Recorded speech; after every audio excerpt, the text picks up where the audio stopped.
ચોમાસું જામતાની સાથે જ ડાંગ જિલ્લાની અંદર પ્રવાસીઓની ભીડ જામવા માંડી છે।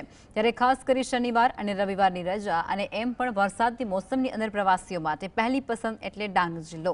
ચોમાસાની રાહ જોઈ અને બેઠેલા પ્રવાસીઓ વરસાદના આગમન સાથે જ ડાંગ જિલ્લાની સફરે નીકળી પડતા હોય છે। ત્યારે હાલ ડાંગ જિલ્લાની અંદર ઝરમર વરસાદ ચાલી રહ્યો છે અને ત્યારે ગુજરાતના ખૂણે ખૂણેથી લોકો ડાંગ જિલ્લાની અંદર કુદરતી સૌંદર્ય સાથે પહાડોની વચ્ચે અંબિકા નદી ઉપરના ગીરા ધોધને માણવા માટે પહોંચતા હોય છે। मम्मी पप्पा साथ वघई गीरा धोध अँ मस्त वेदर है कि मैंने बहुत ब्यूटीफुल है।